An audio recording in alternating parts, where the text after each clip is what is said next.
Welcome back to CBS News. I'm Lana Zak. If you are just joining us, the latest headline is that the former president, Donald Trump, is safe. He is doing well, according to his spokesperson and members of his family. He has been receiving medical attention following this moment, which occurred in Pennsylvania, Butler County, Pennsylvania, earlier this evening. A gunman has been neutralized.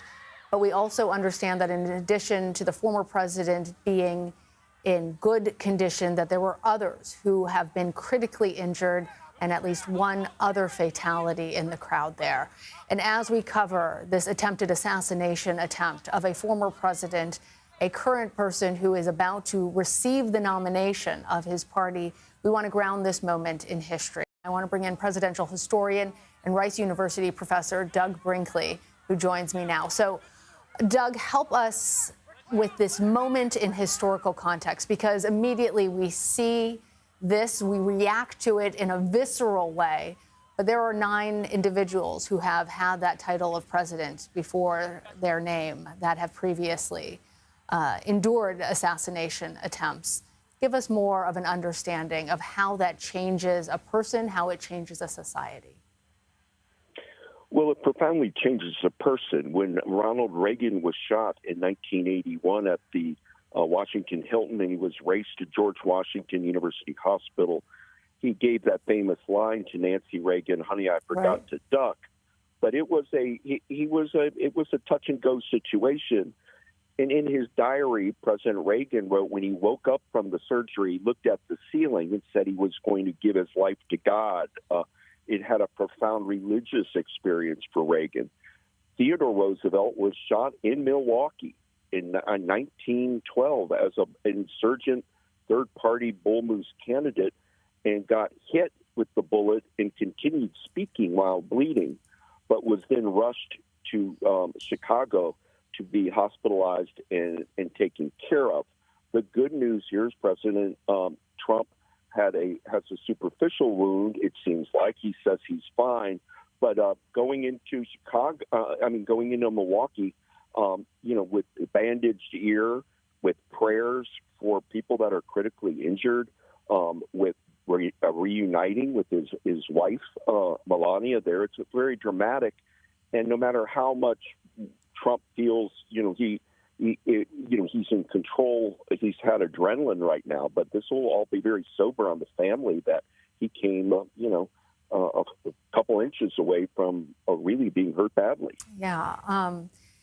Our viewers were looking at file footage from those moments outside of the Hilton where President Reagan was shot. And he thought initially that he was okay, didn't realize, in part because of the adrenaline of the moment, the extent of his wounds.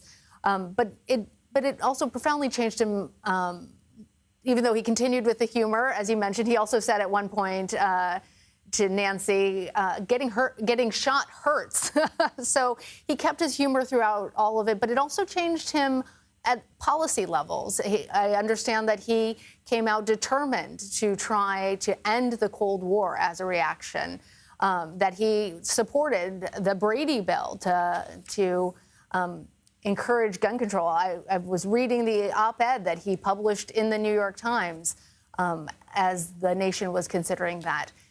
That was the last time our nation witnessed a presidential assassination attempt. Knowing and having studied various presidents and then seeing former President Trump, do you have any sense of how he may react or how our nation might react to this? Well, we all have to unite as a country against political violence, and that's what this is. It's not about the political conversation of Biden versus Trump. It's about we cannot be a democracy that allows political violence at rallies. And so we've had many, people talking about this, 1968 coming up, Chicago. That in 68, when Martin Luther King Jr. killed and Bobby Kennedy killed, there was this fear that this was going to, ripple through the country. So I think the important thing right now is for the country to unite behind not just We have to follow what Joe Biden's doing. The president is saying that there's no place. It's abhorrent to have any kind of political violence, and it has to be a unifying moment. And hopefully people will carry on. Former President Trump will go to Milwaukee, and a lot of people will be watching because you become a bit of a folk hero or a martyr syndrome when you survive something like a trial like this and are able to talk about it. But I think there has to be a vigil because people died here. Mm-hmm. And for the Team Trump or people that love President Trump, these are MAGA, people that are died coming to a rally to hear him speak. So there's going to be a lot of emotion and candles lit in Milwaukee. So the whole tone and tenor of the GOP convention has changed in some ways. A watershed moment, if there ever was one. Presidential historian Doug Brinkley, thank you.